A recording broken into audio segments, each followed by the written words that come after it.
Welcome to Daydreams of Quilts on YouTube. Today we're making this super easy chocolate popsicle block, and you can head to my blog, the link is in the description below, and download the pattern. It's a free PDF download, and we're going to start by drawing a diagonal line on the back of the small background squares. So we'll do a diagonal line on each square, and then we're just going to put them in the top corners of our chocolate popsicle so that we can round off the top. We're going to sew right on the line and trim a 1/4 inch away from the stitches. So here we are at the sewing machine. Just get that lined up in the top corner and just stitch right down that pencil line.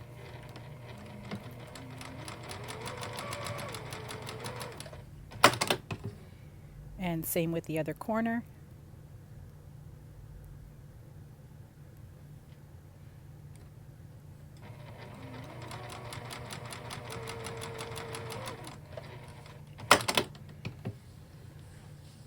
And here's what it looks like. We just sewed right on the drawn line. Now we're going to put the 1/4 inch mark from our clear ruler on that stitch line and trim so that we have a 1/4 inch seam allowance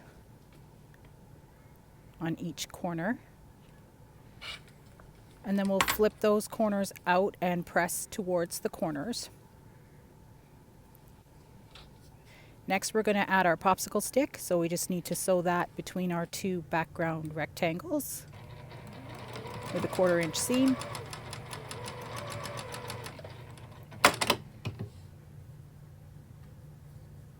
And then you can either press your seams towards the popsicle stick, but I just pressed them both in the same direction so that I didn't have too much bulk to quilt through later.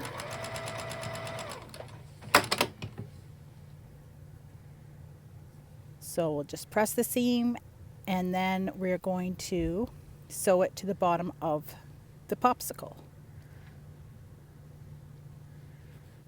So here it is on the bottom,